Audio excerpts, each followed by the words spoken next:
माखन चोर। श्री राधे राधे गोविंद गोविंद राधे राधे राधे गोविंद गोविंद राधे राधे राधे गोविंद गोविंद राधे राधे राधे गोविंद गोविंद राधे गोविंद राधे गोपाल राधे गोविंद राधे गोपाल राधे गोविंद राधे गोपाल राधे गोविंद राधे गोपाल राधे राधे राधे गोविंद गोविंद राधे राधे राधे गोविंद गोविंद राधे राधे राधे गोविंद गोविंद राधे राधे राधे गोविंद गोविंद राधे राधे राधे गोविंद गोविंद राधे राधे राधे गोविंद गोविंद राधे राधे राधे गोविंद गोविंद राधे राधे। सच्चिदानंद रूपाय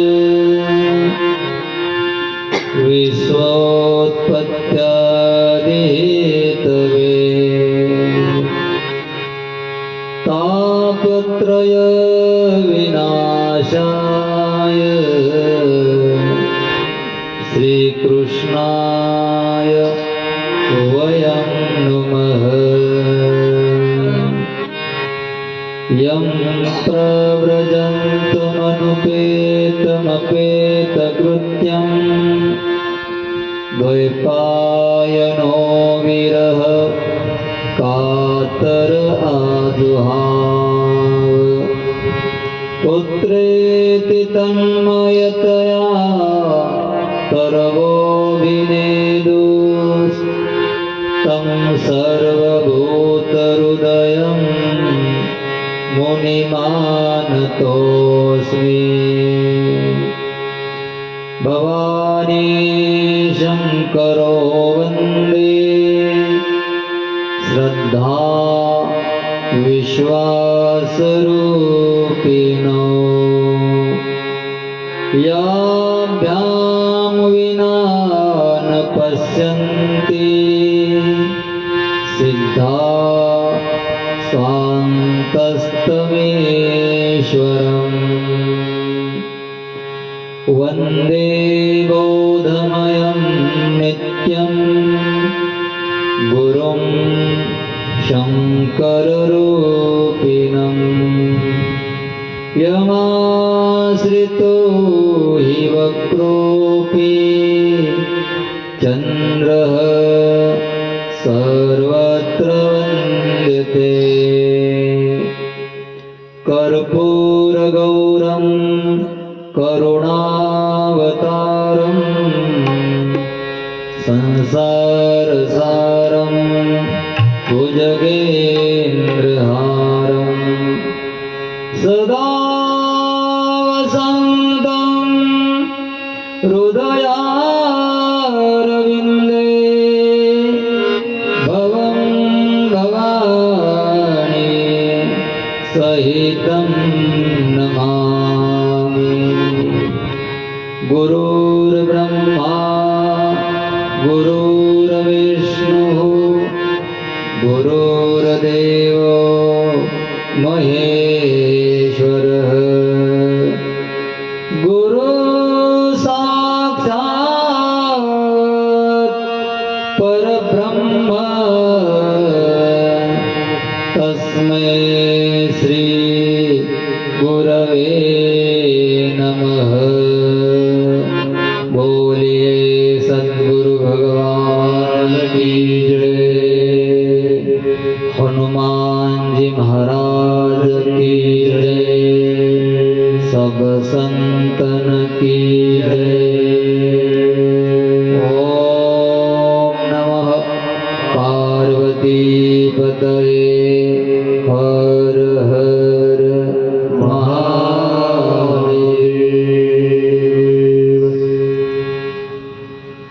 महादेवाच्या दरबारामध्ये जगदंबा भवानी मातेच्या उपस्थितीमध्ये दत्तात्रय भगवंताच्या अंगणामध्ये औदुंबर भगवान उपस्थित अशा पवित्र स्थळी पवित्र वातावरणामध्ये श्रीमद भागवत कथा प्रारंभ होऊन हा दुसरा दिवस आहे।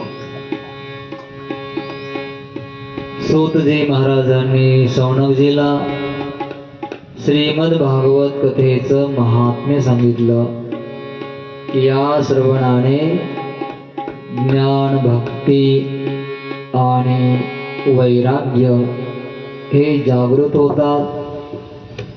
पुन्हा पाप्याते पापी असणारा कोणताही जीवात्मा तो शुद्ध होतो, पवित्र होतो आणि भगवंताच्या स्वरूपामध्ये त्याला पदार्पण करता येतं।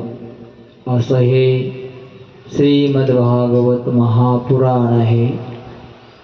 शौनकजीने प्रश्न विचारला की भगवान हे भागवत महापुराण इथे धर्तीवर आलं केव्हा, हे कसं निर्माण झालं? नारायणाने नारदांना सांगितलं।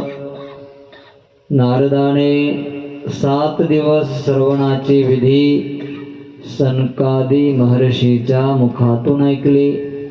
पण हे व्यासापर्यंत आलं कसं? नारदाने व्यास भगवंताला याचा उपदेश कधी केला? तेव्हा सूतजी महाराज म्हणतात, द्वापार युगाच्या अंतिम चरणामध्ये। आता द्वापार युग समाप्त होणार आहे। अशा संधीमध्ये व्यास भगवान सरस्वतीच्या किनारी बसलेले आहे। सकाळची वेळ होती, संध्याची। ध्यान लावून बसले असताना सूर्योदयाची लालिमा आकाशामध्ये आली। पवित्र वातावरण। व्यास भगवंताचं मन निश्चल आहे। अशा वेळेला व्यासांनी भविष्यकाल मनामध्ये पाहिला की पुढे कलियुग येणार। या कलियुगामध्ये माणसं अल्पायुष्य आहेत, उपद्रव करणारे आहे, मंद भाग्यवान आहेत आणि मंद मतय मंद बुद्धीवाले आहे। यांच्या उद्धारासाठी कोणतं साधन असं आहे की त्यांचा उद्धार होईल? त्यावेळेला तर एकच वेद होता, मानव जातीला मार्गदर्शन करणारा। या एका वेदामध्ये सगळे शास्त्र आदी समावलेले आहे। पण वेदाची भाषा सामान्य माणसाला कळत नाही। काय समजणार? व्याकरण माहीत नाही, पद माहीत नाही, छंद माहीत नाही। या वेदाचा अर्थ जगामध्ये मानव जातीच्या हितासाठी उपलब्ध व्हावा म्हणून व्यासांनी एका वेदाचे 4 वेद केले आणि आपल्या 4 शिष्यांना प्रचार प्रसार करण्यासाठी शिकवले आणि आदेश दिला, जा तुम्ही या वेदाचा प्रचार प्रसार करा। सुमंतो जैमिनी आदी आदी या 4 शिष्यांनी या वेदाचा अभ्यास प्राप्त केलेला, जगामध्ये फिरले, बराच काल प्रचार प्रसार केला, पण वेदाची भाषा सगळ्यांना कळतच नाही, काही फायदा झाला नाही. म्हणून व्यास भगवंताने या वेदाचा अर्थ महाभारतामध्ये आणला, महाभारत लिहिलं. महाभारताचे 1.25 लाख श्लोक जगामध्ये उपस्थित केले, तरी पण काही उपयोग झाला नाही. मग पुन्हा व्यासांनी 17 पुराणांची रचना केली, तरीही जगाला ज्ञान होईना. कसं राहावं, कसं वागावं, काय खावं, काय प्यावं, कधी उठावं, कधी झोपावं, किती बोलावं, काय बोलावं, काय ऐकावं, किती ऐकावं, याचं काही ज्ञान होईना. म्हणून व्यासाने पुन्हा 17 पुराण लिहिल्यानंतर चिंता वाटली आणि खिन्न मनाने सरस्वतीच्या किनारी बसले. मी तर सत्कर्म चांगलं केलं, जगाचं कल्याण व्हावं म्हणून हे शास्त्र उपस्थित केले, तरी उपयोग काही झाला नाही. काय चुकत असेल म्हणून आत्मपरीक्षण करण्यासाठी स्वतः भगवंताला प्रार्थना करतायत मनामध्ये. या प्रार्थनेचा परिणाम असा झाला, भगवान तर नाही आला, पण भगवंताचे प्यारे भक्त असणारे नारदजी आले. तस्यैवं किलमात्मानं मन्यमानस्य किद्यतः कृष्णस्य नारदो भ्यागात् आश्रमं प्रागुदारुदम्. तस्यैवं किलमात्मानं मन्यमानस्य किद्यतः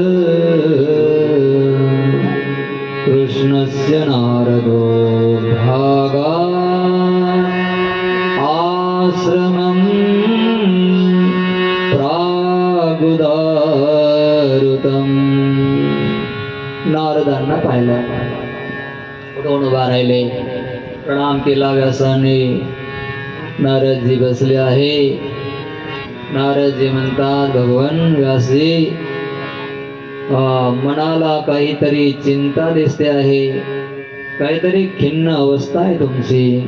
बोले हा, म्हणूनच तुमचं स्मरण केलं देवाचं, तुम्ही आलात, देवाने तुम्हाला पाठवून दिलं. माझ्या मनामध्ये एक खिन्न अवस्था आहे. एवढं जगासाठी मी केलं, महाभारताची रचना केली, एका वेदाचे 4 वेद केले, 17 पुराण लिहिले, तरी पण माझ्या मनाला समाधान का नाही, त्याचं चिंतन केलं पाहिजे. सांगा महाराज, तुम्ही भूत भविष्य आणि वर्तमान काल जाणत आहात, काय कारण आहे? नारदजी म्हणले, व्यासजी तुम्ही वेदाचे 4 वेद केले, महाभारताची रचना केली. महाभारतामध्ये धर्म, अर्थ, काम, मोक्ष, स्त्री पुरुष यांचा धर्म, ब्रह्मचारी, संन्यासी, वानप्रस्थ, ग्रस्त त्यांच्या धर्माचं वर्णन केलं. ज्ञान, वैराग्य हे सगळं वर्णन केलं. तप वर्णन केलं, दान वर्णन केलं, यज्ञाचं वर्णन केलं. पण या सगळ्या वर्णनाचा काही फायदा झाला नाही, कारण तुम्ही भगवंताच्या लीलेचं वर्णन केलं नाही.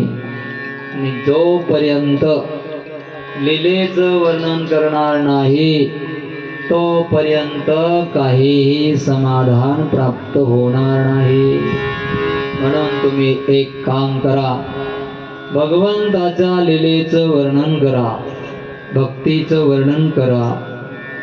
हे बघा व्यास भगवान, माझ्याकडे बघा, मी काय जास्त ज्ञानी नाही, नारदजी सांगतात, पण मी पूर्वजन्मामध्ये कसा होतो आणि आता कसा आहे. कोण होतात महाराज तुम्ही पूर्वजन्मामध्ये? नारदजी आपली आत्मकथा सांगतात ऐका. पूर्वजन्मामध्ये नारदजी म्हणतात, मी एक दासी पुत्र होतो. माझे वडील 5 वर्षाचे असताना त्यांचं देह अवसान झालं. आई विधवा झाली. एकदा सुयोगाने दैवाने भाग्याने आमच्या गावामध्ये साधू संत आले. चातुर्मासाचं आयोजन झालं. या साधू संतांची सेवा करण्यासाठी, स्वयंपाक करण्यासाठी माझ्या आईची आणि माझी नियुक्ती झाली. मी साधूपाशी राहायचो, त्यांच्या नजरेसमोर इकडे तिकडे फिरायचो. आई स्वयंपाक करायची, जेवण तयार झालं मी त्यांना जेवायला वाढायचो. आई भांडे घासायची, त्यांना पाणी आणून द्यायचं, चंदन घासून द्यायचा. सगळे साई मी देवाची पूजाही करण्यासाठी मदत करायचो. असं करता करता मला या सेवेमध्ये आनंद वाटू लागला. माझ्यामध्ये काही गुण संतांना दिसले. वा, किती गुण होते. अल्पभाषिणी, अधूत क्रीडनके, अल्प बोलणारा मी होतो. खेळण्यामध्ये माझं मन लागत नव्हतं आणि साधू सांगायच्या पहिलं मी सेवा करायचो. शांत बसणं हा माझा स्वभाव होता. मी या स्वभावामुळे संत माझ्यावर प्रसन्न राहिले. न सांगता काम करणं, सांगितल्यावर काम केलं चांगली गोष्ट आहे, पण त्याही पेक्षा न सांगता काम केलं, सेवा केली, त्याचं फळ आगळं वेगळं आहे. सांगूनही केलं नाही तर फल नाही, अवज्ञा होते. अधूत क्रीडनके, अल्पभाषिणी, मौन राहणं, या 4 गुणाने संत माझ्यावर प्रसन्न राहिले. काही काल गेला. एक दिवस एका साधूने, ज्यांना मी जास्त प्रिय वाटत होतो, त्यांनी माझं नाव हरिदास ठेवलं. हरिदास, अरे माझ्या पात्रावर प्रसाद आहे, तो ग्रहण कर. साधूने स्वतः जर म्हणलं की माझ्या पात्रावर प्रसाद आहे, तो ग्रहण कर, तर समजायचं आपल्या जन्मोजन्मांतरीच्या पुण्याचं फल प्राप्त झालं. त्या प्रसादाला मी ग्रहण केलं. तेव्हापासून माझ्या मनामध्ये आगळे वेगळे अष्टसात्विक भाव येऊ लागले. भजनामध्ये, कीर्तनामध्ये, नामस्मरणामध्ये मला रुची प्राप्त झाली. प्रेम निर्माण होऊ लागलं. 3-3 तास मी कथा प्रवचन ऐकायला बसे. सकाळी प्रार्थना पहाटेपासून सुरू असे. तेव्हा मी सत्संगामध्ये एवढा आनंद मला आला व्यासजी, त्या आनंदाचं मी वर्णन करू शकत नाही. हे सुखाचे दिवस लवकर निघून गेले. 4 महिने झाले. साधू संत जाण्याची वेळ आली. साधू संतांनी आपला बोरे विस्तरा एकत्र केला, कमंडलू घेतला आणि सगळे निघालेले आहे. त्यावेळेला मी त्या साधूच्या समोर हात जोडून उभा राहिलो.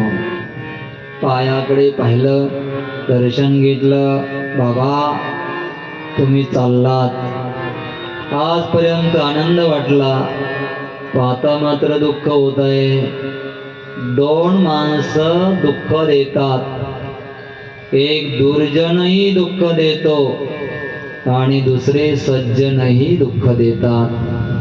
पण फरक एवढा आहे, दुर्जन आल्यामुळं दुःख होतं आणि सज्जन गेल्यामुळं दुःख होतं. दुःखप्रद उभाया बीच कच बरना, दुःखप्रद उभया बीच कच बरना, बिचुरत एक प्राण हरिले, मिलतही एक दुःख दारुण दे. मंगल भवन अमंगल हारी, द्रवस दशरथ अजिर बिहारी, अजिर बिहारी, अजिर बिहारी. दुर्जनाची उपस्थिती दुःखदायी असते आणि सज्जनाची अनुपस्थिती दुःखदायी असते. संत चालले, दुःख झालं, मी विनंती केली, बाबा तुमच्या बरोबर मला घेऊन चला. साधू म्हणले, बेटा तुला तुझी एक आई आहे, तू आईला एकटा आहेस. आईची सेवा केल्या विना तुला माझ्या बरोबर येणं शोभा देत नाही.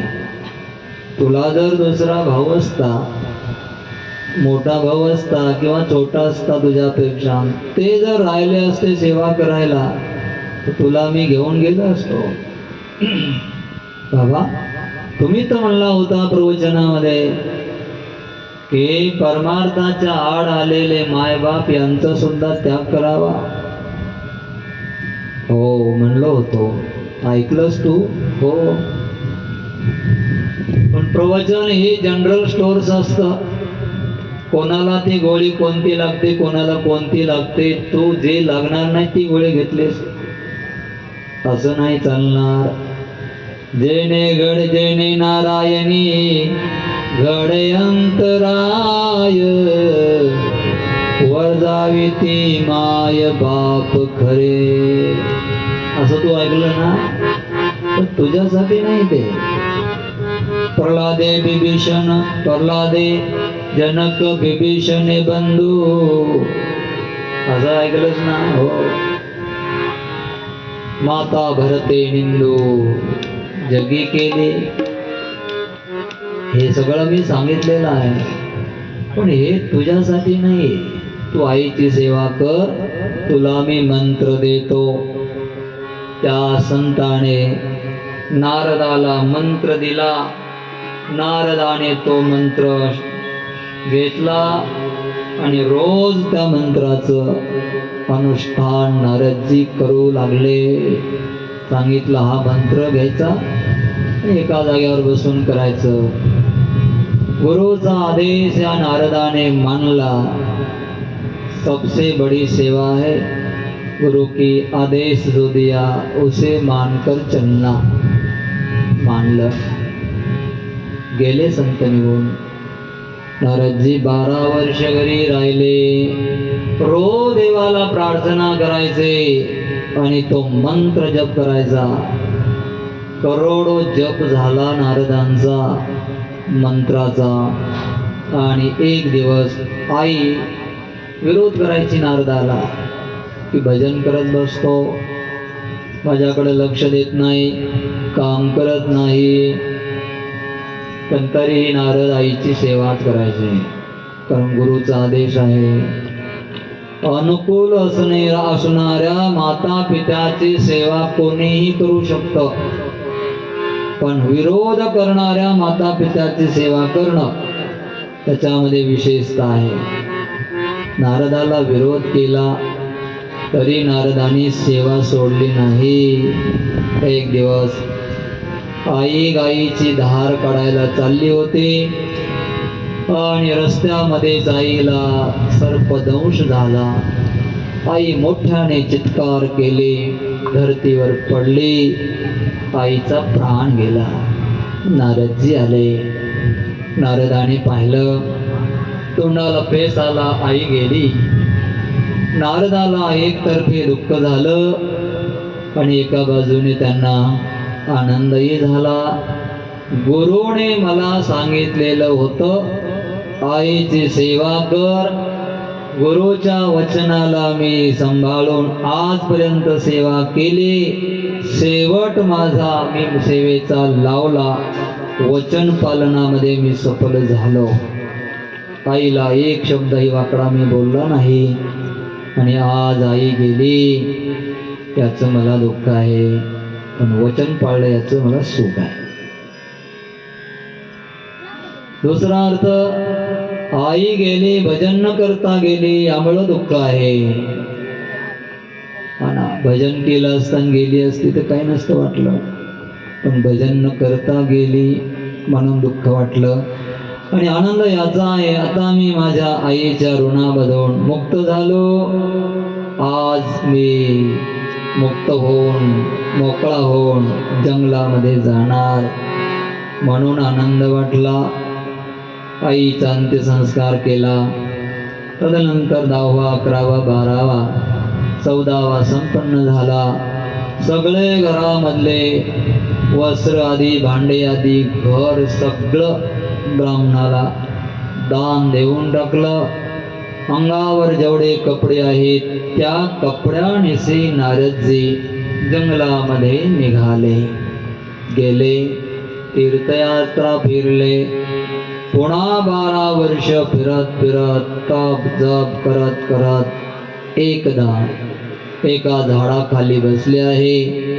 भगवंताचं चिंतन करण्यामध्ये रंगले. जसं आता देवाचं दर्शन हृदयामध्ये झालं. देवाचं दर्शन होतं बरं का, स्वप्नामध्ये देवाचं दर्शन होतं. दुसरी गोष्ट, पुन्हा मूर्तीमध्ये देवाचं दर्शन होतं. पुन्हा सगळे जे बसलेले माणसं दिसतात, जनावर वगैरे, त्या सगळ्यामध्ये देवाचं दर्शन होतं. आणि चौथं, मीच देव आहे असा अनुभव येतो. हे चौथं दर्शन आहे. नारदाला आपल्या हृदयामध्ये देवाचं दर्शन होऊ लागलं. मन परिपूर्ण रंगलेलं आहे. अशा वेळेला थोडंसं दर्शन होणार आणि ते प्रगट होऊन पुढं यावं चतुर्भुज रूपाने इच्छा केली. ते दर्शन समाप्त झालं. नारदजी तळमळ करू लागले. जसं पाण्यामधून मासोळी बाहेर फेकावी याप्रमाणे नारदजी तळमळ तळमळ करतात. एवढ्यामध्ये आकाशवाणी झाली, नारदजी या जन्मामध्ये तुम्हाला दर्शन होणार नाही, कारण तुमच्या मनामध्ये थोडी वासना राहिलेली आहे. नारदजी तर विचार करू लागले, माझ्या मनामध्ये कोणतीच वासना अशी नाहीये, तरी पण आकाशवाणी झाली, नारदजी तुम्हाला पुन्हा तप करावं लागेल आणि हा देह इथे सोडावा लागेल. पुन्हा कल्पांत होईल. कल्पांतामध्ये तुमचा हा जीवन प्रवास समाप्त होईल. पुन्हा कल्पाच्या आरंभी ब्रह्मदेवाच्या मनापासून तुमची निर्मिती होईल, अशी आकाशवाणी झाली. तोपर्यंत तुम्हाला जे केलेली साधना आहे, ज्ञान आहे, ते कायमच राहील. तुम्हाला या जन्माचं स्मरण प्रत्येक जन्मामध्ये राहील. अशी आकाशवाणी झाली. आणि नंतर व्यासजीने विचारलं, नारदजी, नंतर त्या जंगलामध्ये राहिल्यावर तुम्ही काय केलं? नारदजी म्हणले, मंत्राचा जप केला आणि तिथेच राहिलो. एक दिवस बिजली चमकावी असा काल येऊन माझ्या देहाला समाप्त केलं. माझा देह बदलला. प्रलय काल झाला.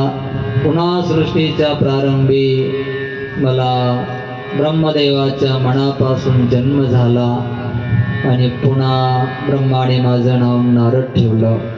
म्हणून महाराज, आज मी नारद आहे.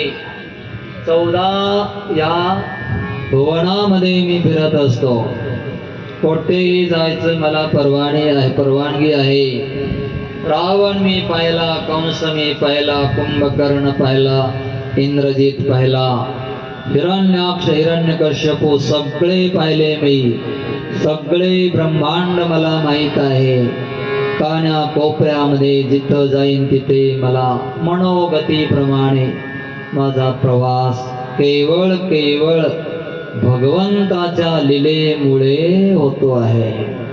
एकदा मी फिरत गोलोक धामामध्ये गेलो. तिथे गोलोक धामामध्ये भगवान श्रीकृष्ण गवळणी बरोबर लीला करतात. तिथे मी रासलीलेमध्ये गेलो. नारदजी सांगतात, त्या रासलीलेमध्ये मी गेल्याबरोबर अष्टसात्विक भाव मला निर्माण झाले. राधाने माझ्याकडे पाहिलं आणि देवाला सांगितलं, ओ भगवान, हा जो भक्त आहे ना, अधिकारी दिसतोय, अष्टसात्विक भाव आले, त्याला प्रसाद द्या. म्हणून राधेचं ऐकून भगवान श्रीकृष्णाने मला प्रसाद दिला. तो विना हा प्रसाद दिला. विना देवदत्ता इमाम वीणा स्वर ब्रह्म विभूषिता मूर्छयित्वा हरिकथा गायमानस चराम्यहम्.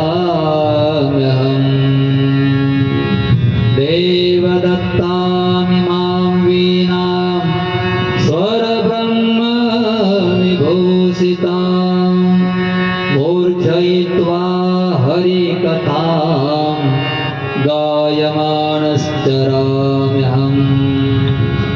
अप्रसाद आहे.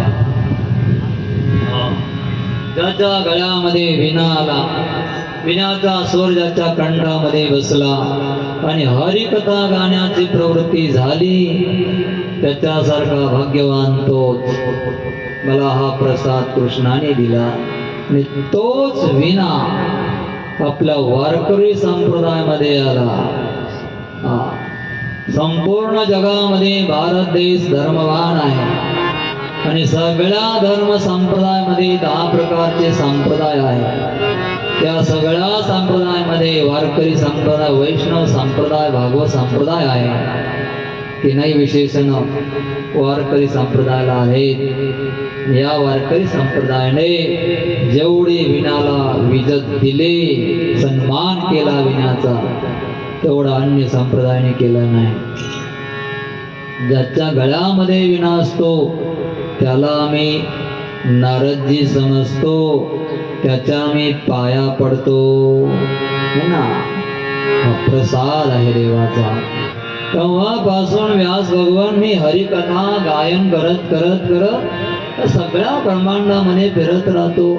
तुम्ही हे सगळं लिहिलं ना, महाभारत, 4 वेद केले तयार, हे सगळं याने देव प्रसन्न आणि तुमचं मन प्रसन्न राहणार नाही. समाधानासाठी तुम्हाला भगवंताची लीला लिहावी लागेल, असा उपदेश केला नारदाने आणि मग निघाले.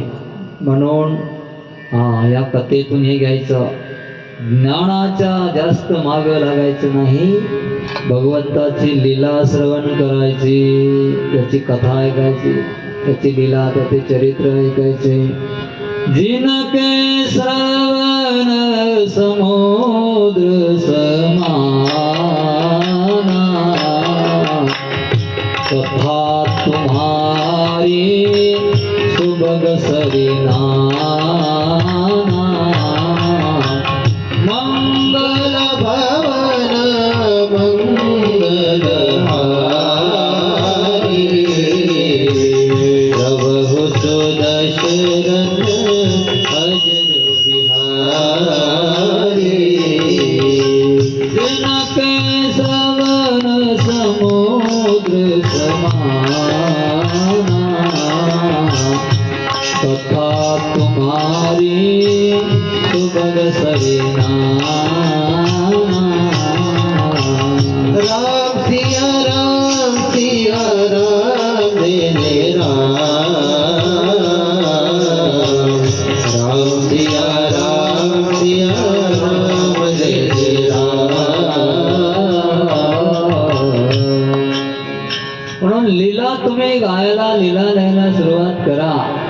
नारदाने उपदेश केला, नारदजी तिथून निघून गेले आणि इकडे व्यास भगवान सरस्वतीच्या किनारी गेले. गणपती आणि सरस्वती मैयाचं स्मरण केलं आणि ही भागवत कथा लिखाण सुरू झालं. भागवत कथा परिपूर्ण झाली.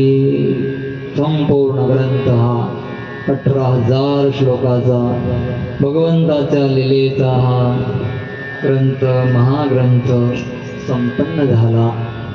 शौनकजीने विचारलं, हा जो महाग्रंथ संपन्न झाला, हा श्रीमद भागवत महापुराणाची संपूर्ण लीला कथा शुकदेवापर्यंत कशी आली? तेव्हा सूत भगवान म्हणतात, वा वा, हुशार आहात तुम्ही, ऐका, ती पण कथा सांगतो. एकदा कैलास पर्वतावर शंकर भगवान आहे आणि पार्वती आहे. दोघांचा संसार सुखाचा आहे, परिवार चांगला आहे, 2 मुलं आहेत ना, आनंदाने राहतात. शंकर भगवान ध्यानामध्ये गेलेले आहे. शंकर कधी कधी ध्यान करतात, कधी कधी राम राम जप करतात. जागे झाले राम राम बोलणार, ध्यानात गेले ध्यान करणार. एकदा नारदजी फिरत फिरत कैलास पर्वतावर आले. सुंदर कथा. पार्वतीने स्वागत केलं. नारदजी, बरेच दिवस झालं भेट नाही, कुठं असता? नारदजी म्हणले, आजकाल मी गृहस्थी लोकांच्या घरी जाणं बंद केलंय. का बरं? गृहस्थी लोक मनामध्ये वेगळं ठेवतात, दुसऱ्यामध्ये वेगळं असतं. पती पत्नीमध्ये, भावा भावामध्ये जास्त तालमेल राहिला नाहीये. हो, पण नारदजी, माझे पती आणि मी 2 जण एकच आहे. देह आमचे 2 आहे, पण मन आमच्या दोघांचं एकच आहे. माझे शंकर भगवान रोज ध्यान केल्यावर घरी आल्यावर सांगतात, दिवसभर कोणाचं ध्यान झालं, कोणाची झाकी झाली, दर्शन झाले, सगळं सांगतात मला. निर्गुण ब्रह्मामध्ये गेलो असा आनंद आला हे पण सांगतात. सगुण ब्रह्मामध्ये गेलो, ध्यान लागलं, कृष्णाची मूर्ती समोर आली, बाल स्वरूप समोर आलं हेही सांगतात. आमच्या दोघांमध्ये काही गडबड नाहीये. नारदजी म्हटले, मग देवी, शंकराच्या गळ्यामध्ये ज्या मुंड माला आहेत त्या पण तुम्हाला सांगितल्या असतील कोणाच्या आहेत ते? पार्वती म्हणे, हे नाही सांगितलं. मग चलतो मी, नारायण नारायण. बस कळ लावून दिली. नारदजी निघाले. पार्वतीच्या डोक्यामध्ये चक्र फिरलं. शंकराच्या गळ्यामध्ये मुंडमाला कोणाचे मस्तक आहे ते जिज्ञासा झाली. शंकर भगवान ध्यानामधून चालले होते आपल्या घराकडे. नारदजी भेटले. प्रणाम बोले बाबा, लवकर जा घरी, पार्वती वाट पाहते. शंकर म्हणले तुम्ही घरून आला म्हणजे नक्कीच वाट पाहत असेल, तुमचं कामच असं आहे. जो असेल तो पण जा लवकर बघा काय ते. आले शंकर भगवान. पार्वती बसले तोंड फुगवून, रुसले. पार्वती काय झालं? नारद आलते ना? हा नारद आलते. का झालं? रुसायला काय झालं तुला? एक सांगा प्रभू. सगळं तुम्ही मला सांगता, ध्यान कोणाचं झालं, काय झालं, दिवसभरची चर्चा सगळी तुम्ही संध्याकाळी मला सांगता. तुमच्या गळ्यामध्ये ज्या मुंडमाला त्या कोणाच्या आहेत हे नाही सांगितलं. शंकर म्हणले देवी, हे तू कधी विचारलंस का मला? मी तर उघड्या ठेवल्या होत्या सगळ्या माळा. तू विचारलं नाही आणि न विचारता सांगणं हा माझा स्वभाव नाहीये. सांगा आता तरी सांगा कोणाच्या मला. म्हणले देवी तू काय वेडी आहे का? अरे तुझ्यावर माझं एवढं प्रेम आहे. तुझे अनंत अवतार झालेले जरी असले तरी काही अवताराला मी अवतार संपला की वेडा होऊन फिरतो तुझ्या देहाभोवती आणि त्या देहाचं एक मस्तक घेऊन माझ्या गळ्यामध्ये बांधतो. तुझं प्रेम असल्यामुळे तुझ्या प्रेमाचं प्रतीक हे मस्तक आहे तुझे. मग तर असं आहे का? आणि मी जाते तुम्ही? मी नाही, मला मरण नाहीये. मरण नाही तुम्हाला. माझे अवतार होतात आणि तुम्ही पाहत राहता. तुम्हाला का नाही मरण? मी रामकथेचं रसपान करतो, अमर कथा मी सेवन करत असतो अखंड, आणि माझा जन्म नाही जगदंबा भवानी. अजन्मानो लोका किम वयवन्तोऽपि जगता अधिष्ठातारं किं भवविधिरनादृत्य भवति. अनीशो वा कुर्यात् भुवन जनने कपरिकरो यतो मंदास्तां प्रत्यमरवर संसेरत इमे. पुष्पदंताचार्यांनी शंकराची स्तुती केली. अजन्मा आहे शंकर. अमर कथेचं तुम्ही रसपान करता म्हणून तुम्ही अजर अमर आहे, तुम्हाला मृत्यू नाहीये. मग मला ती अमर कथा सांगा ना. मला पण अजर अमर व्हायचं आहे. म्हणजे ठीक आहे, पण अमर कथा ही अमर कथा तुला एकटीसाठी मी सांगत आहे. जरा बाहेर जाऊन बघ कोणी आहे का. आपली वार्ता कोणी ऐकायला नको. गेली पार्वती बाहेर जाऊन पाहते केवळ एक पोपटाचं अंड पडलेलं आहे. त्या अंड्या फुटलंय, थोडासा जीव त्याच्यामध्ये आहे. आजूबाजूला पाहिलं कोणी नाहीये. आली वापस. भगवान कोणी नाही. कथा सुरू करा. शंकर म्हणले ठीक आहे, पण देवी ही कथा सांगता सांगता कधी कधी भाव जगतामध्ये जातो आणि कधी डोळे बंद झाले, भाव जगतामध्ये गेलो तर डोळे बंद करून कथा सांगत असतो.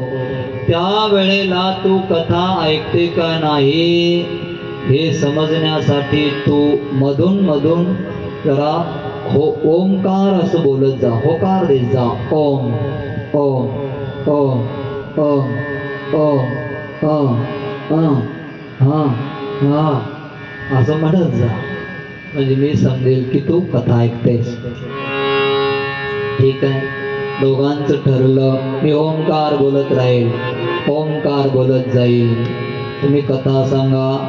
शंकराने कथा सांगायला सुरुवात केली. जगदंबा भवानीने ओंकाराचा होम होम हा हा करत करत ओंकार दिला. कथा पहिल्या स्कंदापासून ते पार दशम स्कंदापर्यंत कथा पार्वतीने ऐकली. 11वा स्कंद सुरू झाला. ज्ञानकांड सुरू झालं. उद्धव आणि भगवान श्रीकृष्णाचा संवाद सुरू झाला. भागवत धर्माची चर्चा सुरू झाली आणि पार्वतीला गोड असा डोळा लागला. झोप लागली. कथेचा प्रभाव आहे.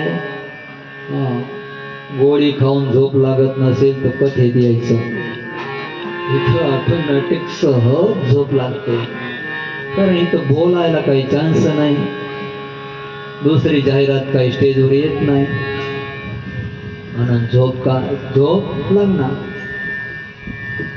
पार्वतीला डोळा लागला. त्या पोपटाच्या पिल्लाने समजला रे पार्वती झोपी गेली. त्याने ओंकार सुरू केला. ओम ओम ओम ओम ओम. 11वा स्कंद संपला. 12वा स्कंद संपला आणि भोले बाबाने जय जयकार केला. बोलिए गोपाल कृष्ण भगवान की जय. असा शंकराने जय जयकार केला. पार्वतीने डोळे उघडले. नाथ, कथा झाली का काय? हो, कथा संपले. 11वा स्कंद संपला, 12वा स्कंद संपला, कथा समाप्त झाली देवी. आणि भगवान 11वा स्कंद सुरू झाला, तो मी नाही ऐकला. हा, तू नाही ऐकला? 12वा स्कंद नाही ऐकला मी. मग मला झोप लागली होती. अरे, आणि ओंकार कोण देत होत? कुठून उभा राहिले त्रिशूल घेऊन? कोण आला तिसरा आमची अमर कथा ऐकायला? चल बाहेर. बाहेर आले शंकर. मागे पार्वती पळतच.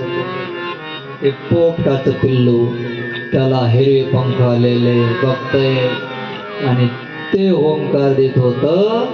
शंकराने ओळखलं, हा चोर आहे. मारण्यासाठी त्रिशूल उगारणार. पोपटाचं पिल्लू उडालं. कैलास पर्वतावरून खाली आलं.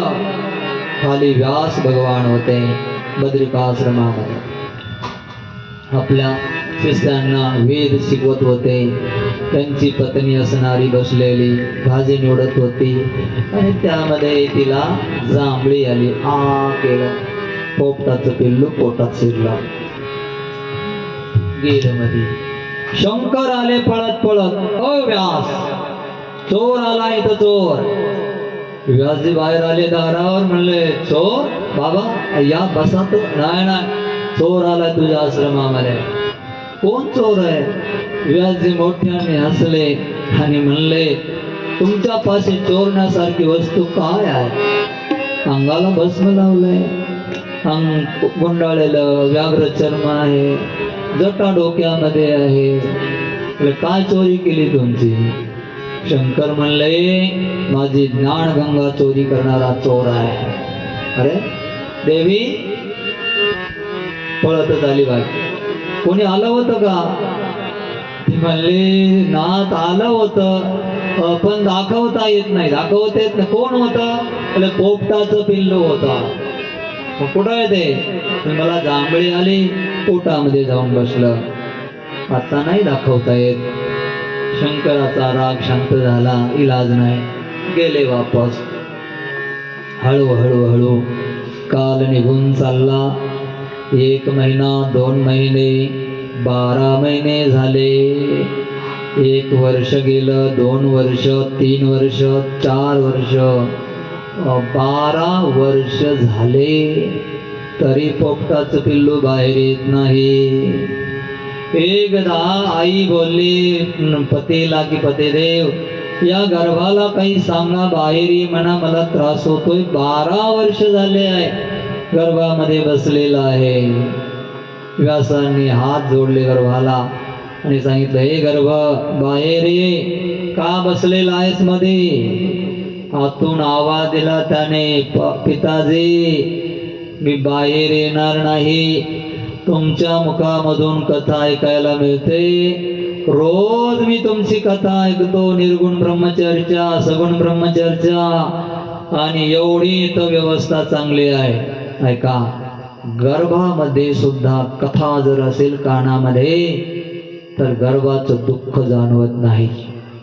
तो गर्भ म्हणतोय मला इथं बरं आहे.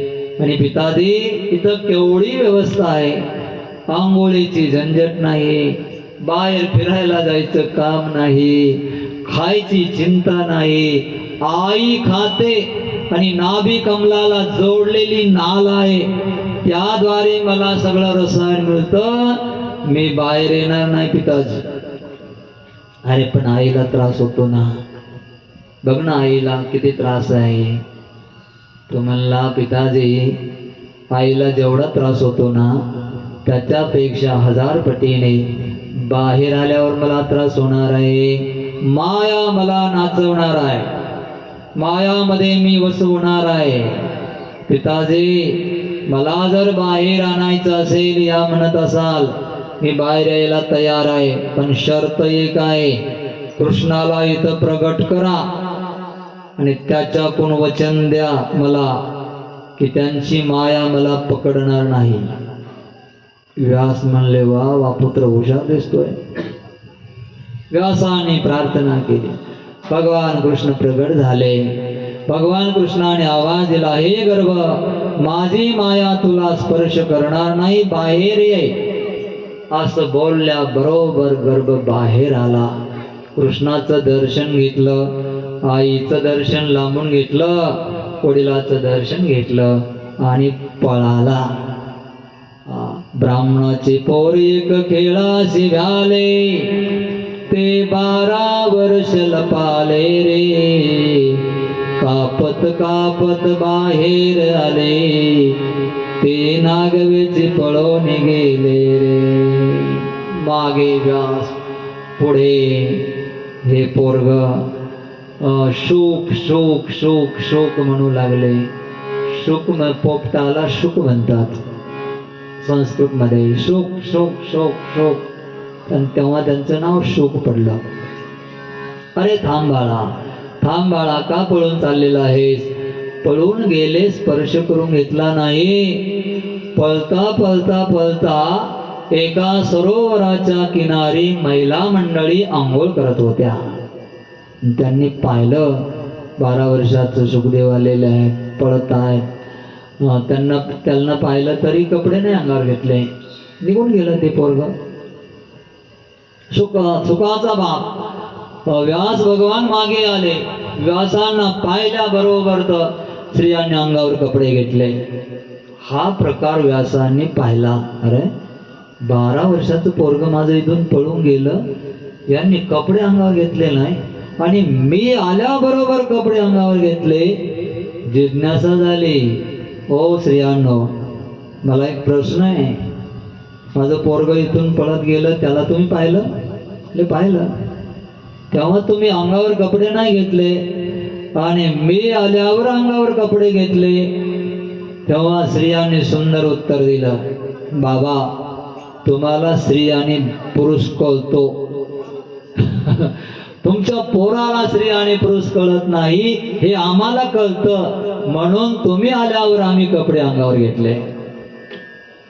आणि हात जोडले स्त्रियांना, गेले त्या गुफेकडे. शुकदेव गुफेमध्ये बसलेले आहे, बाहेर येईना. व्यास भगवंताचा नाईलाज झाला.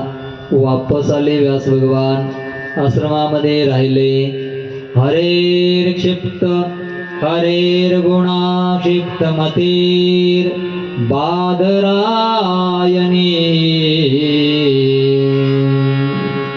बादरायणी म्हणजे व्यास भगवान आश्रमात राहू लागले. काही काल गेला. एक दिवस व्यासांनी आपल्या शिष्यांना भागवताचे श्लोक शिकवले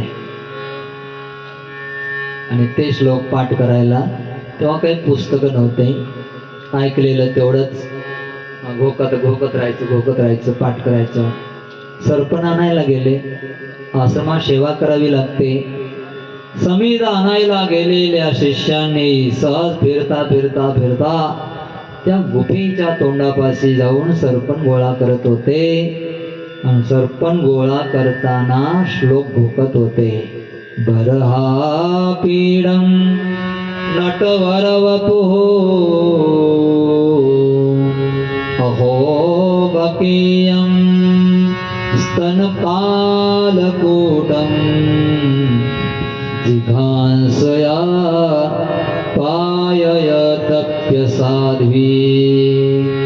लेभे गतिं धातृच्युतां ततोऽन्यं कं वा दयालुं शरणं व्रजेम.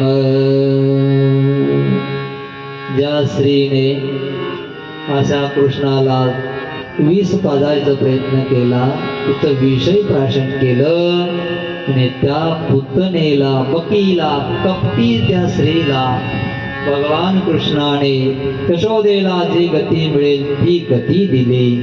अशा कृष्णाला सोडून आम्ही दुसऱ्या कोणाला शरण जाऊ, असा श्लोकाचा अर्थ त्या सुखदेवाने ऐकला. लवचंबकाला पाहिल्यावर जसं जवळ आल्यावर लोखंड ओढलं जातं, तसं या श्लोकाने सुखदेवांना गुफेच्या बाहेर ओढला. हळूहळू हळू बाहेर आले, शिष्यापाशी आले. ते श्लोक चालूच होता. अहो बकियं सनकालकूटं जिगांसया पाययदप्यसाध्वी लेभे गतिं धातृच्युतां ततोऽन्यं कं वा दयालुं शरणं व्रजेम. सुखदेव म्हणले, बोला, आणखी बोला, श्लोक आणखी बोला, दुसरा बोला, हा बोला, गोड लागतात, किती सुंदर आहे श्लोक. तेव्हा ते मुलं म्हणले, ओ भगवान, तुम्ही कोण आहात काय माहित नाही, आणखी बोला म्हणताय श्लोक. चला, आमच्या गुरुपाशी भरपूर श्लोक आहेत. हो का? एवढे सुंदर श्लोक आणि एवढा दयाळू भगवान श्रीकृष्ण कन्हैया, त्याचे गुणानुगात गाणारे हे श्लोक आहेत. चला, मी येतो. निघाले शिष्य. मागे हा सुखदेव भगवान आले व्यासापाशी. व्यास भगवंताने पाहिलं आपल्या मुलाला, पळत पळत आले, आलिंगन दिलं. जो माझ्या बोलण्याने बाहेर मला सापडला नाही, तो या श्लोकांच्या द्वारे, शिष्यांच्या द्वारे ओढला गेला. मग तिथे व्यास भगवंताने आपल्या या पुत्राला अर्थात शुकदेवाला श्रीमद भागवत कथा संपूर्ण सांगितले.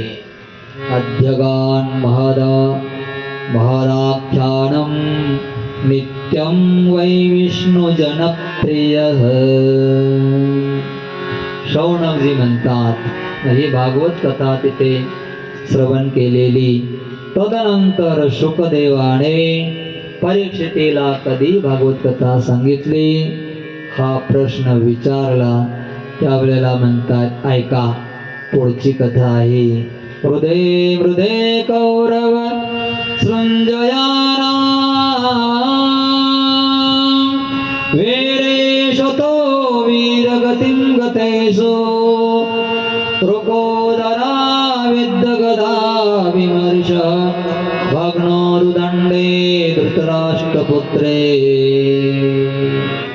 यासाठी परीक्षितीचा जन्मापासून कथा सांगायला सुरुवात केली. हृदय हृदय अनेक महारथा श्रुतो.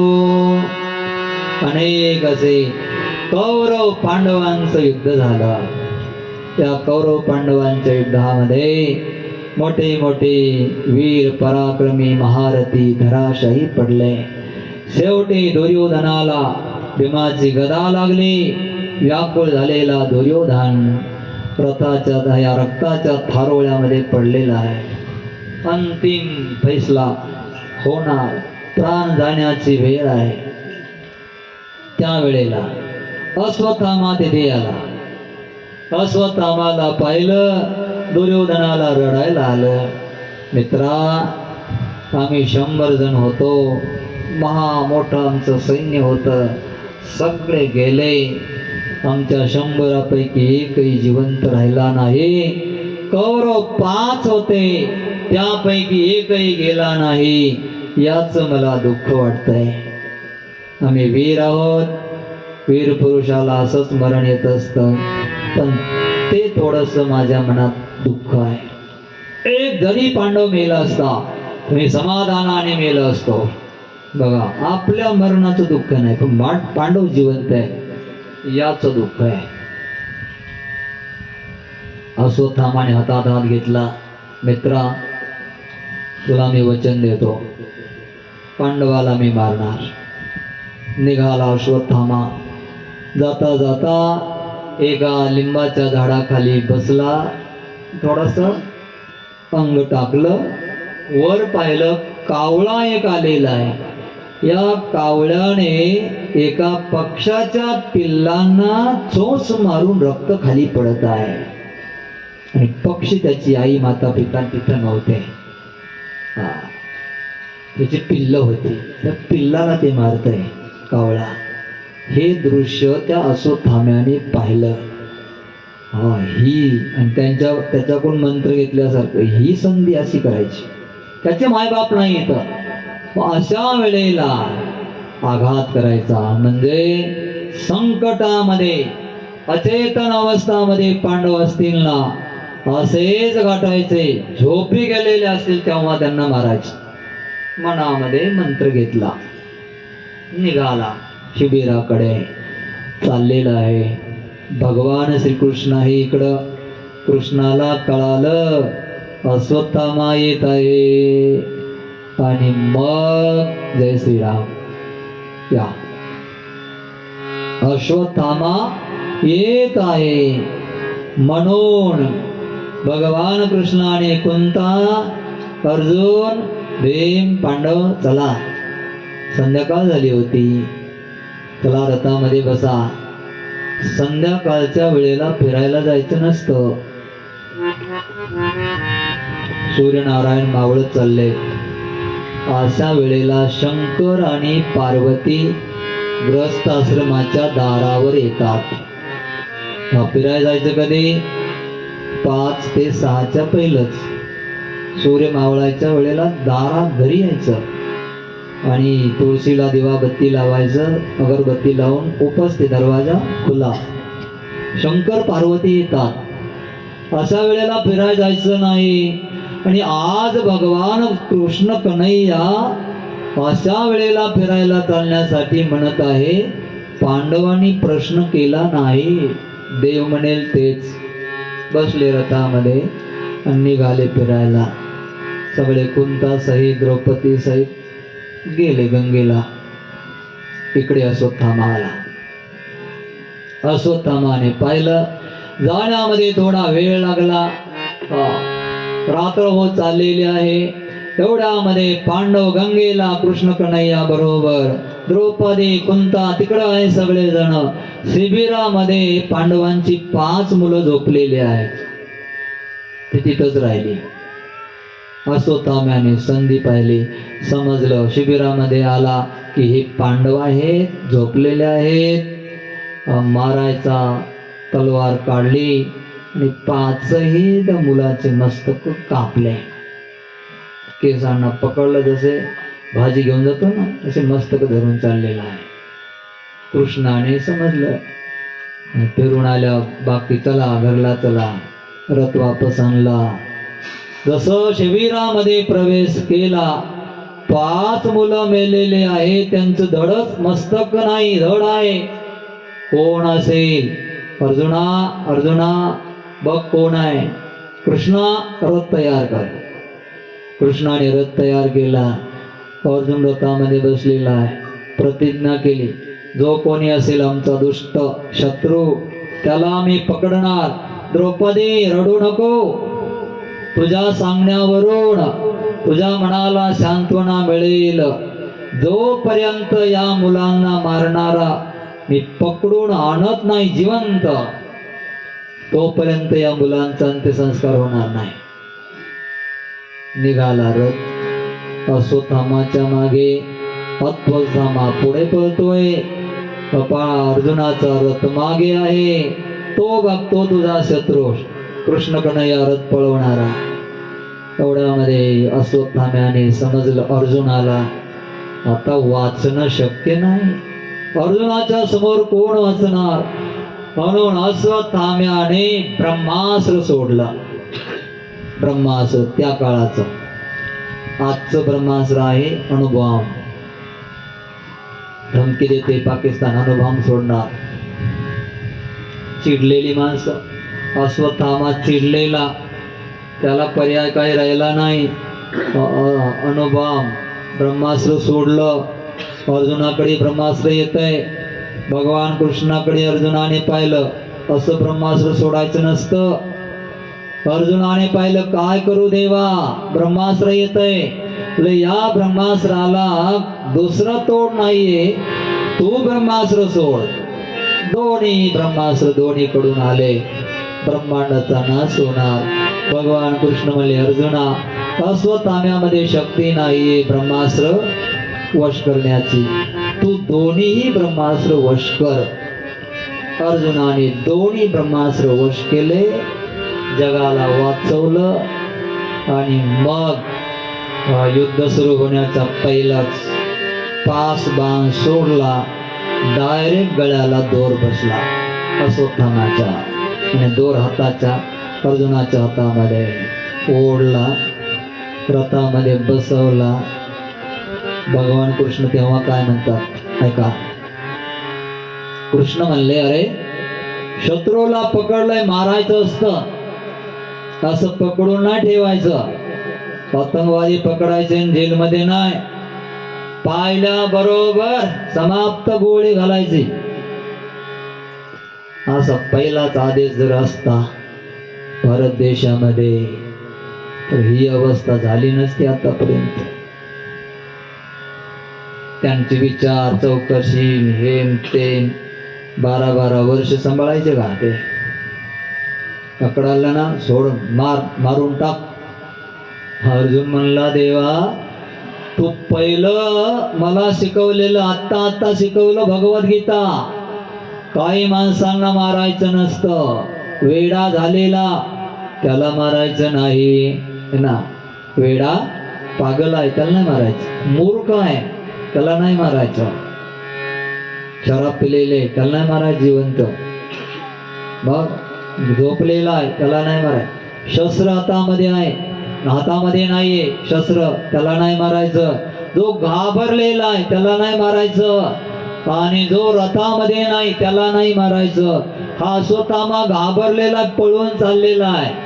भेतम प्रमत्तम उन्मत्तम सुक्तम श्रियम बालम जडम धियः न हंती वीरवेद धर्मवेद.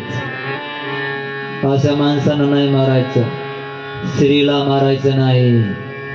बालम जो बालक जो बाल आहे छोटस बाल त्याला मारायचं नाही. स्त्रीला मारायचं नाही. कधीच नाही. एक थापड सुद्धा नाही मारायचं स्त्रीला. आणि जर मारली तर कर्कशा घरामध्ये येते. लक्ष्मी नाराज होते निघून जाते. हे तू शिकवलं देवा. कृष्णाला बरं वाटलं. वा आता शिकवलेलं याच्या डोक्यामध्ये आहे.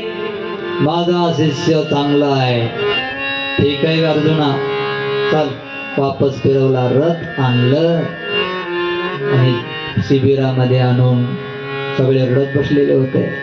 दडायत मस्तक कुठं गेले. द्रौपदी केस सोडले छाती भरते रडते मुलांचा शोक करते. अर्जुन आला. त्या अश्वत्थाम्याला पकडलं. गळ्याला दोर बांधलेला आणि उतरविला. द्रौपदी हा हे तुझ्या मुलांचा त्याग. सांग काय करू? त्याचं मस्तक कापू, हात कापू, पाय कापू का काय? त्याला जिवंत जाळू का? द्रौपदीने पाहिल्या बरोबर तिने हात जोडले. कोणाला? अश्वत्थाम्याला. ती बोलली हो सोडा पहिले याच्या गळ्याची दोर सोडा. दोर सोडून दिली. मुच्यता मुच्यता एष ब्राह्मणो नितरां गुरु सयेष द्रोण भगवान् प्रजारूपेण वर्तते तस्यात् मनोरं पत्न्यास्ते वीरसो अन्वगान् कृपी मारोदी दस्य जननी गौतमी पतिदेवता यथाहं मृतवत्सार्धा रोदिम्यश्रुमुखी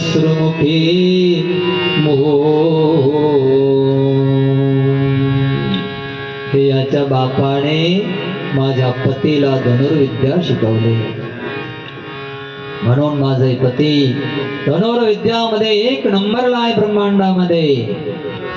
या ब्राह्मणाच्या बापाचे उपकार आहे आमच्यावर.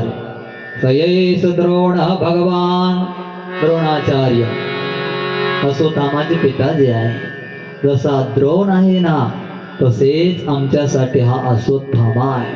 प्रजारूपेण वर्तते, बापाचा पुत्र बापच असतो आणि आमच्यासाठी तर हा बापच आहे, द्रोण आहे आमच्यासाठी, म्हणून सोडून द्या याला. वाम स्वभावा कृपया ननामच, ननाम प्रणाम केला द्रौपदीने. वाम स्वभाव आहे हा, द्रौपदी वाम स्वभाव आहे. व्यासांचे शब्द आहे ते. वाम स्वभाव म्हणजे, वाम म्हणजे दक्षिण, उजवे वाम अंग डावा, वाम म्हणजे डावा, उजवे वाम अंग. संतही वाम अंग असतात. जगाचं मार्ग वेगळा, संतांचा मार्ग वेगळा. गंगा सरळ वाहते त्याप्रमाणे वाहत जाणे हा जगाचा स्वभाव, आणि उलट दिशाने वाहत जाणे, उलटा प्रवास करणं संतांचा स्वभाव. हिमालयाकडे त्याला वाम स्वभाव म्हणतात.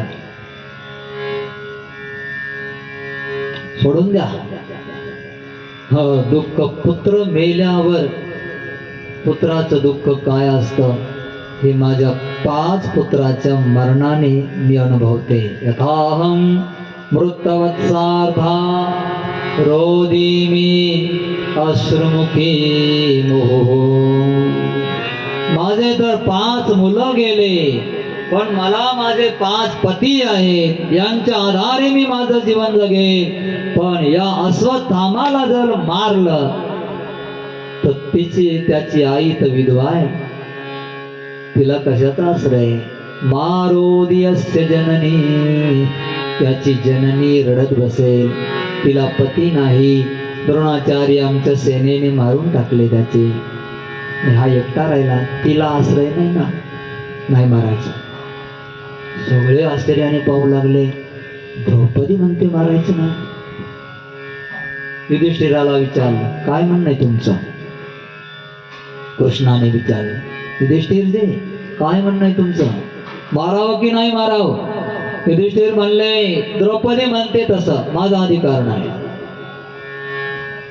अर्जुनाला विचारलं, अर्जुन म्हणला काही नाही, द्रौपदी म्हणेल तसं. बाकी नकुल सहदेवाला विचारलं, कुंताला विचारलं, सगळे म्हणले द्रौपदी म्हणते तसं. भीमाला विचारलं, भीमदादा तुमचं काय म्हणणं आहे? भीमदादा म्हणले, माझं काही म्हणणं नाही. दोन्ही हाताने गदा उचलली डोक्यात टाकणार. भीम त्याच्या डोक्यामध्ये गदा घालतो, तेवढ्यामध्ये कृष्ण कन्हैयाने गदा धरली. थांबा थांबा, द्रौपदी मध्ये पडली. कृष्णाने अर्जुनाकडे पाहिलं, अर्जुना माझं वाक्य आहे, आता ताई ब्राह्मण असला, पाप करणारा, पंच पाप करणारा ब्राह्मण असला त्याला मारायला पाहिजे. आणि माझंच काही वचन आहे, कितीही ब्राह्मण पापी असला तरी त्याला मारू नये. माझ्या या वचनाचा अर्थ तुला माहित असेल तर तू काय करायचं ती कर. अर्जुनाने ओळखलं तो अर्जुन होता. छोटस शस्त्र काढलं, अश्वत्थामाचे केस पकडले, इथं त्याच्या मणी होता, तिथे चाकू घातला आणि मणी बाहेर काढला. त्याचे केस सगळे कापले गेले, गळ्याला धरलं, मागून ढकलून दिला बाहेर शिबिरात. जा, तुला जीवदान देतो. व्यासाने दिला.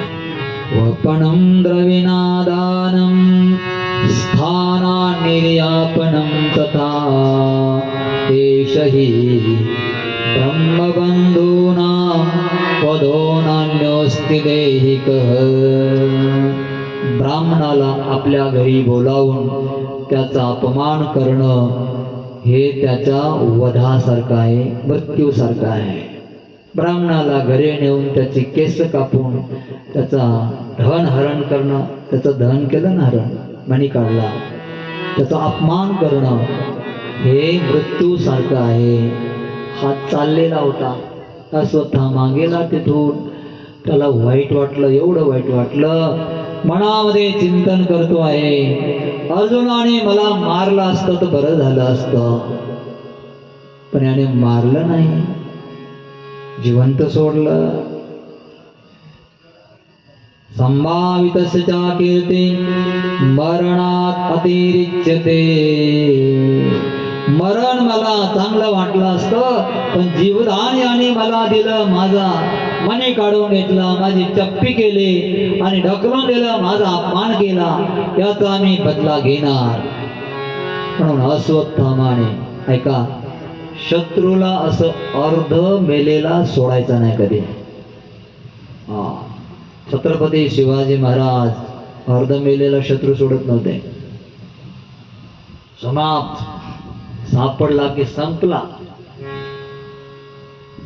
अश्वत्थाम्याने विचार केला आणि अग्निबाण सज्ज केला. लांब गेल्यावर पांडवावर एक अग्निबाण सोडला आणि पांडवांचं जे बीज आहे गर्भामध्ये, अभिमन्यू है ना, अभिमन्यूचं बीज होतं.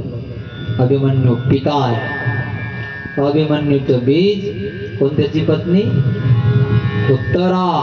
उत्तरेला गर्भ होता, त्या गर्भावर या दुष्टाने प्रयोग केला. अग्निबाण त्याने सोडला. भगवान कृष्ण ही गती चालले आणि हे सगळं झालं.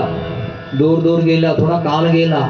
दूर गेल्यावर त्याने विचार केला होता, इकडे पोरांना अग्निसंस्कार केलाय, सगळं केलंय, सांत्वना केली गंगेमध्ये, कृष्णाने उपदेश केला पांडवांना, द्रौपदीला, सगळ्यांचं सांत्वन केलं आणि आता असं भगवान कृष्ण कन्हैया द्वारकेला जाण्यासाठी निघालेले आहेत. रथ तयार झालेला आहे, पितांबर नेसलेला भगवान श्रीकृष्ण, डाव्या हाताने पितांबर असा गुंडाळलेला आहे. रथाचं एक हात लावलेला रथाला, सूर्योदय उगवलेला आहे. सगळं हस्तिनापूर तयार आहे वाट लावण्यासाठी. आता आम्ही युद्ध जिंकलं, आता सगळं शांत झालेलं आहे, आता युधिष्ठिर राजा झालेला आहे, आता जायला काही हरकत नाही. कुंता होती, द्रौपदी होती, सगळ्या महिला होत्या, काही विधवा स्त्रिया ज्यांचे पती मारले गेले युद्धामध्ये, त्या सगळ्या होत्या.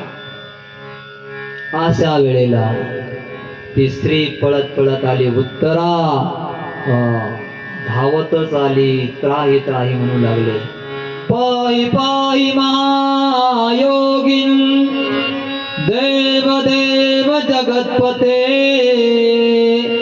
नान्यं मृत्युं पश्ये यत्र मृत्यो परस्परम् अविद्रवति मामीश शरस्तप्तायसो विभो कामं दहतु मां नाथ मामे गर्भो निपात्यता. हे कृष्ण कन्हैया, हे जगतपती महायोगी, मला वाचव, मला वाचव. माझ्या गर्भामध्ये अग्निबाण आलेला आहे, माझं अंग तप्त तप्त होतंय, मी गेले तरी चालेल, पण माझ्या गर्भाची तू रक्षा कर. मामे गर्भो निपात्यता. बघा आईची भावना काय असते, माझा गर्भ मरू नये, मी मेले तरी चालेल, ज्या गर्भासाठी आपलं जीवन धोक्यामध्ये आई घालते. प्रसूती म्हणजे आईचा दुसरा जन्म आहे. बाळाला जन्म देते, मृत्यूच्या खाईमधून बाहेर आलेली असते. अशा गर्भाने आपल्या आईची कदर केली पाहिजे. मामे गर्भो निपात्यता, येऊन पायावर पडली. कृष्णाचा स्पर्श झाल्याबरोबर कृष्णाने हाताला धरलं, उठवलं, डोक्यावर हात ठेवला, पाहिलं अश्वत्थाम्याने अग्निबाण सोडलाय. तुरंत गर्भामध्ये प्रवेश केला. सुदर्शन चक्र हातामध्ये चतुर्भुज रूप, गर्भाला वेष्टन घातलं, सुदर्शनाचं दर्शन दिलं गर्भात. आणि बाहेर कृष्ण कन्हैया उभा आहे, विचारतोय, उत्तरा बरं आहे ना, काही त्रास नाही ना तुला? कुंता जवळ उभी होती. कुंताने पाहिलं, बाहेर उभा राहून विचारतोय, बरं आहे ना? रक्षा करणारा हाच आहे आणि विचारणाराही हाच आहे. उत्तरा म्हणली, बरं आहे, चांगले देवा, तुझ्यापाशी आले, शांत थंड झालं सगळं शरीर माझं, आता काही मला त्रास नाहीये. कृष्ण कन्हैया म्हणला, मी जाऊ कुंता? आत्या लागते ना कृष्णाची, आत्या मी जाऊ का द्वारकेला? कुंतीच्या डोळ्यात पाणी आलं, देवा आजपर्यंत तुला काही मागितलं नाही, पण आता मी मागते. देवा माझ्या जीवनामध्ये असेच दुःख येऊ दे. अरे कुंता बुवा, आत्या, हे तू काय मागतेस? दुःख येऊ दे? लहानपणापासून तुझ्या जीवनामध्ये काय दुःख नाही आलं? तू कन्या होती तेव्हा दुर्वासाने मंत्र दिला आणि सूर्याचा मंत्र तू प्रयोग म्हणून बोलला. तुला पुत्र झाला कन्या असताना, लोकांच्या भीतीमुळे गंगेमध्ये त्या मुलाला सोडून दिलंस. भीमाला विष पाजलं गेलं. दुर्योधनादी या कौरवाने तुझ्या पोरांना मारण्याचे हजारो प्रयत्न केले. तुझ्या सुनेची साडी भरसभेमध्ये ओढण्याचा प्रयत्न केला, लग्न करण्याचा प्रयत्न केला.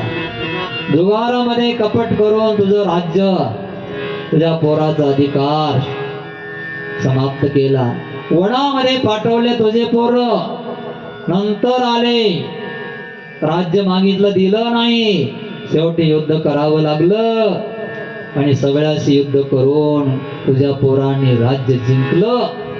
आता सिंहासनावर तुझा मुलगा आहे, राजा झालाय. आता 4 दिवस सुखाचे राहायचं, तू मागते दुःख? काय कशासाठी दुःख मागते? विपद संतो न शश्वत तत्र तत्र जगद्गुरो भवतो दर्शनम यस्यात् अपुनर्भव दर्शनम. जन्म ऐश्वर्य श्रीभि श्रुतभि श्रीभि वेदमानमदपुमान् नयेव अर्हति अभिधातुं त्वाम किंचन गोचरम्. नमो नमो अकिंचन वित्ताय निर्वृत्त गुणवृत्तये कैवल्यपतये नमो नमः. कुंताने 27 श्लोकामध्ये देवाची स्तुती केली आणि सांगितलं, देवा दुःख यासाठी मागितलं मी की जिथे जिथे दुःख येतं तिथे तिथे तू उभा राहिला आणि तू आमची रक्षा केली. म्हणून मला पूर्ण अनुभव आला कृष्णा की दुःख आलं की तू आमच्या जवळ असतो. म्हणून द्वारकेचा राणा पांडवा घरी, लाक्षागृहामध्ये तूच आमची सुरक्षा केली आणि मी तो अनुभव केला. म्हणून आहे त्या सुखाला काय करायचं रे देवा, ज्या सुखामध्ये तुझं दर्शन होत नाही. आता सुख झालं, आता राज्य आलं, तर तू निघून चाललास. त्या राज्याचा काय आम्हाला आनंद आहे? तू मला पाहिजे. काय कुंताने मागितलं? आवाज थोडा वाढवा. तू आम्हाला पाहिजे आणि तो मिळतो आहे दुःख आल्यावर. आम्हाला राज्याचे काही घेणं देणं नाही देवा, तू पाहिजे आम्हाला. म्हणून मी तुला मागितलं. तुझ्याचा जन्म मोठ्या कुळामध्ये झाला, त्याला नाही दर्शन दे. जन्म ऐश्वर्य श्रुत किती विद्वान, त्याला नाही तू पाहत. मग त्वाम किंचन गोचरम. देवा तू आज जाऊ नये, इथेच राहा. कृष्ण म्हणला तू म्हणावं बुवा आणि आम्ही राहू नये असं नाही, मी राहतो. चल सारथी रथ सोडून दे. बघा यात्रा निघाली होती द्वारकेकडे. पात्याने सांगितलं कोणता मैयाने जायचं नाही देवा. हे प्रेम आहे, प्रेम. प्रेमामुळे कृष्ण कन्हैया राहिला तिथेच. पराच कालपर्यंत राहिला. राज्य झालं. या युधिष्ठिर महाराजांनी 3 अश्वमेध यज्ञ केलंय. शरीर शुद्धीसाठी 1 यज्ञ, वाणी शुद्धीसाठी 1 यज्ञ आणि मन शुद्धीसाठी 1 यज्ञ. हे 3 अश्वमेध यज्ञ युधिष्ठिराने केले. युधिष्ठिराचा नेम होता रोज भगवान कृष्णाच्या दर्शनाला जायचं. रोज दर्शनाला जाणार. एक दिवस युधिष्ठिर महाराज दर्शनाला चाललेले आहेत. नेम होता. नेम पाहिजे काही ना काही जीवनात. छोटासा गवयना नेम पाहिजे. हे करायचं मग सगळं. दर्शनाला गेले. दारावर मध्ये प्रवेश करणार तर कृष्ण कन्हैया डोळे झाकून बसलेला आहे. डोळ्यामध्ये घळघळ घळघळ अश्रू वाहतात. रुद्राक्षाची माळ हातामध्ये, जप चालू आहे. युधिष्ठिर थोडे थांबले. दर्शनामध्ये जर एखादा ध्यानामध्ये बसलेला आहे तर तिथं जाणं बरोबर नाही. 5-10 मिनिटं थांबले. ध्यान संपलं. पितांबराने डोळे पुसले कृष्णाने आणि जसं पाहिलं युधिष्ठिर आले. नमस्कार केला. युधिष्ठिर बसले. भगवान देवा कृष्णा, मनामध्ये एक प्रश्न आहे. तुम्ही कोणाचं ध्यान करत होता? तुमच्या डोळ्यामध्ये अश्रू होते. कृष्ण म्हणला राजा, युधिष्ठिर राजन, जो माझं ध्यान करतो ना त्याचं मी ध्यान करत असतो. हे यथा मां प्रपद्यन्ते तांस्तथैव भजाम्यहं. तिथं काय लिहिलंय? भजामी अहम. मी भजन करतो त्याचं. जो माझं भजन करतो, जो माझी सेवा करतो, मी त्याची सेवा करतो. माझी आठवण करणारा एक आहे हस्तिनापुराचा मध्ये असणारा भीष्माचार्य. आणि ते पंजरी पडलेला आहेत. जाण्याची त्यांची वेळ आली. उत्तरायण सुरू झालं. हस्तिनापुराला राजा मिळाला. त्यांचं वचन सगळं संपलेलं आहे. आता ते जाण्याच्या तयारीमध्ये आहे. त्याने माझं ध्यान केलं. त्यांच्या डोळ्यामध्ये अश्रू आले आणि म्हणून मी त्यांचं ध्यान करता करता माझ्याही डोळ्यामध्ये अश्रू आले. राजन, मी दर्शनाला जाणार आहे. तुला यायचं का? हो देवा, आजच्या भीष्माचार्य पितामह त्यांच्या दर्शनाला तुम्ही निघाला, आम्ही येणार सगळेजण. सगळ्या नगरामध्ये बातमी पसरली. व्यास महर्षी जे संत होते सगळे दर्शनासाठी निघाले. कुंता, पांडव, द्रौपदी सगळे आले. गंगेच्या रणांगणामध्ये पडलेले भीष्माचार्य, अंगामध्ये रोमारोमामध्ये बाण घुसलेले आहेत. सगळं सुकून गेलेले ओठ आहे. कृष्ण कृष्ण कृष्ण कृष्ण. कशी अवस्था आहे. प्रेम अर्जुनावर होतं. समोरासमोर लढाई करावी लागली अर्जुनाच्या विरुद्ध. त्याला धर्म म्हणतात. कृष्ण कन्हैया आला, पाहिलं, दोन्ही हात वर केले भीष्माचार्यांनी, प्रणाम. अर्जुना, तहान लागली. पाणी पाहिजे. लगेच इकडे तिकडे बघितलं, हे पाणी नाही. अर्जुनाने ओळखलं, बाण तयार केला, बाण मारला, गंगेची धारा भीष्माचार्याच्या मुखामध्ये. भीष्माचार्य म्हणले, अर्जुना, तू माझ्या समोर युद्ध केलंस, तू माझ्या समोर टिकलास, सगळे कौरव पक्षामधले वीर धराशायी झाले, तुम्ही आमच्या समोर टिकण्याचे लायक नव्हते, पण या कृष्ण कन्हैयामुळे टिकलास. हा जो आहे ना, याला 4-5 माणसं ओळखतात. शुकदेव, शंकर, आदीचे अंबरीशी नाव घेतले आणि मीही याला ओळखतो. हा नटवर नागर आहे, कृष्ण कन्हैया आहे.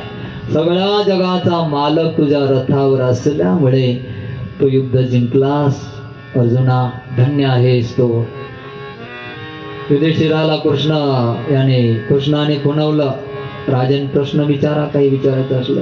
हा सूर्यास्त होणार आहे, आता हे प्राण गेले, हा योद्धा, हा संत वीर गेला की पुन्हा असा महापुरुष भेटणं कठीण आहे, विचारा.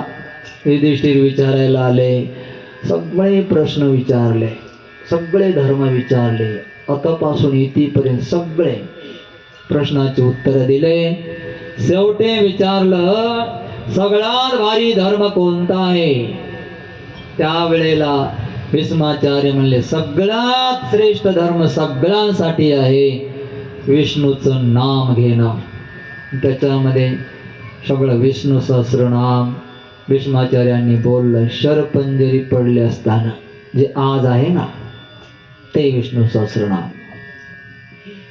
यस्य स्मरण मात्रेन जन्म संसार बंधनात विमुच्यते नमस्तस्मै नमो नमः. राजन, माणसाने पाप करू नये, आणि जिथे पाप होत असेल तिथे पापाचे, जिथे पाप होत असेल तिथे उपस्थित जरी राहिलं तरी त्याला त्या पापाचं फल भोगावं लागतं बरं का. असं जेव्हा भीष्माचार्य बोलले तेव्हा द्रौपदी हसले. हसायला आलं, आवाज कानावर पडला भीष्माचार्यांच्या. भीष्माचार्य म्हणले, द्रौपदी, का हसली तू? काय झालं? द्रौपदी म्हणली, काही नाही, सहज हसले. भीष्माचार्य म्हणले, नाही, सहज हसायचं नसतं, आणि तू तर कुलवाण आहे, तुझा जन्म यज्ञामधून झालेला आहे, तू कुलवाण श्री यज्ञसेनी आहे, तू असे विनाकारण हसणार नाही, आणि हा प्रश्न घेऊन मी प्राण सोडणार नाही. बोल, का हसले? अभय आहे, मी काही बोलणार नाही. तेव्हा द्रौपदी म्हणते, तुम्ही बोललात पितामह की पाप जिथं चालू आहे, पाप करणं जिथं आहे तिथे उपस्थित राहणं हेही सुद्धा पाप आहे, त्या पापाचं फल भोगावं लागतं. ज्या वेळेला दुःशासनाने मला ओढत ओढत सभेमध्ये आणलं, साडीला माझ्या हात लावला, मी सगळ्यांकडे पाहिलं, माझ्या पतीकडे भीक मागितली रक्षणाची, त्यांनी खाली माना घातल्या. द्रोणाचार्यांकडे पाहिलं, त्यांनी खाली मान घातली. तुमच्या समोर मी पाहिलं, तुम्हाला भीक मागितली संरक्षणाची, त्यावेळेला तुम्ही खाली मान घातली. तुमच्या उपस्थितीमध्ये हे पाप झालं कसं? एवढाच माझा प्रश्न आहे. भीष्माचार्याच्या डोळ्यात गळगळ अश्रू आले. भीष्माचार्य म्हणतात, द्रौपदी, तू म्हणते ते बरोबर आहे. त्यावेळेला दुर्योधनाचं अन्न खाल्लं असल्यामुळे दुर्योधनाच्या अन्नापासून बनलेलं रक्त सप्त धातू माझ्या शरीरामध्ये होते, आणि बुद्धी त्याच अन्नाची बनलेली असल्यामुळे मी निर्णय करू शकलो नाही, आणि ते दुर्जनाच्या अन्नाचं रक्त तुझ्या धर्मयुक्त असणाऱ्या अर्जुनाच्या बाणाने सगळं छिन्न भिन्न माझं शरीर केलं. सगळं रक्त संपलेलं आहे, सुकून गेलं. आता ते रक्त माझ्या शरीरामध्ये एक थेंब सुद्धा नाही.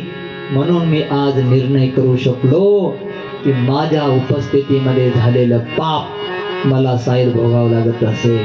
म्हणून कोणीही आपल्या उपस्थितीमध्ये पाप होत असेल तर ते सहन करायचं नाही. द्रौपदी अभय आहे तुला. द्रौपदी म्हणली पितामह तुम्हाला अंत समयाच्या वेळी प्रश्न विचारला, माझा नाईलाज झाला. अशा वेळेला भीष्माचार्य कृष्णाकडे पाहतात. कृष्ण रडतोय. भीष्माचार्य बोलले, कृष्ण आता माझे जाण्याची वेळ आहे. उत्तरायण सुरू झाले. बाहेर सूर्य ग्रह नक्षत्राच्या प्रमाणेही उत्तरायण चालू आहे. आणि उत्तरायण खरं त्याला म्हणतात आणि दक्षिणायन त्याला म्हणतात. ज्या वेळेला आपल्या मुखामध्ये हरीचं नाम असेल सदा उत्तरायण आहे. ज्या वेळेला आपल्या मुखामध्ये हरीचं नाम नाही समजायचं दक्षिणायन सुरू झालं. घराचं तोंड दक्षिण दिशेला नकोय म्हणतात, है की नाही? दक्षिण दिशेला तोंड असेल तर घराचं तोंड अपशकुन म्हणतात. पण तसं काही नाहीये. घराचं तोंड असू द्या दक्षिण दिशेला. बांधायचं असेल तर नवीन बांधा उत्तर दिशेला तोंड करून किंवा पूर्व दिशेला. पण बांधलेलं असेल तर पाडू नका की दक्षिण दिशेला तोंड आहे. मग काय करायचं? घरामध्ये राहत असताना, घरातून बाहेर परत असताना, रिकाम असताना घरात रामकृष्ण हरी म्हणा. सगळं उत्तरायण सुरू होतं. अपशकुन काहीच नाहीये. नाम जपत मंगल दिसे दसवो. 10 दिशा मंगल होतात नाम घेतल्याने. रामकृष्ण हरी तेवढा जरी मुखात आलं ना बस सगळ्या दिशा मंगल. मांजर आडवी गेली माणसं माघारी फिरतात. नको 4 पावलं माघारी चला. मांजरीला भीतो डरपोक नाही व्हायचं. रामकृष्ण हरी म्हणायचं तिथे. दास चला पुढे, मागं नाही फिरायचं. उत्तरायण सुरू झालंय देवा आणि तुम्ही असं रडताय. मला जायची वेळ आलेली आहे, मी जाणार आहे. पितांबराने डोळे पुसा, रडू नका.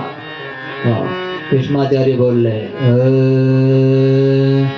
सदैव देवो भगवान प्रतीक्षतां यावदिदं कलेवरं हिनोम्यहं. प्रसन्न हासारुणलोचनो लसन् मुखाम्बुजो ध्यानपतश्चतुर्भुजः. चतुर्भुजामध्ये प्रगट व्हा. प्रसन्न हासा, प्रसन्न चेहऱ्याने,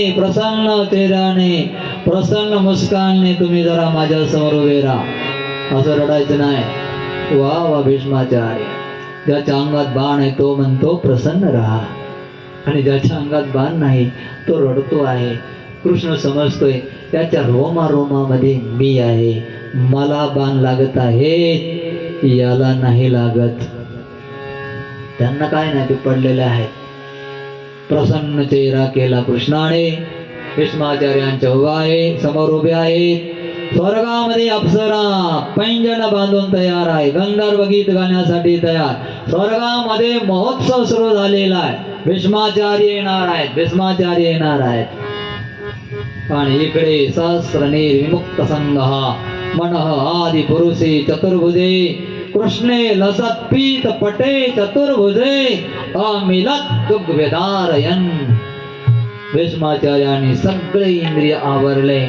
मनाला एक केलं, प्राण एक केला आणि प्राणज्योत स्वतः काढली. इच्छा मरणी होते ना, प्राणज्योत काढून भगवान कृष्णाच्या पायावर समर्पित केली. बोलिये भग गोपाल कृष्ण भगवान की जय. स्वर्गामध्ये नृत्य सुरू झालं. भीष्माचार्यांचं प्रयाण झालेलं आहे. भीष्माचार्य निघून गेले. बजाव वाजवा.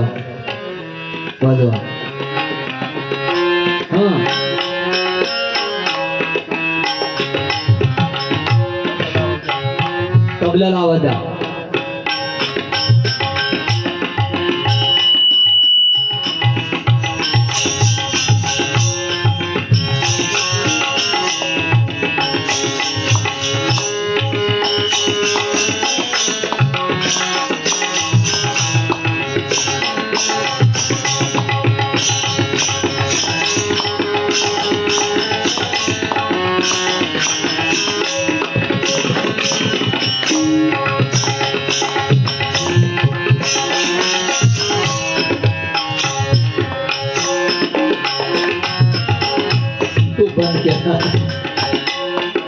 चालू होता.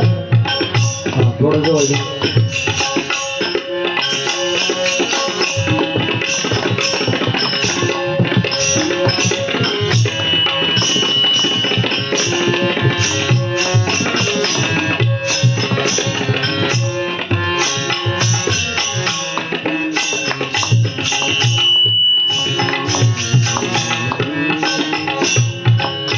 बोलिए गोपाल कृष्ण भगवान की जय. जगदम्बा भवानी माता की जय. दत्तात्रय भगवान की जय. ओम नमः पार्वती पतये हर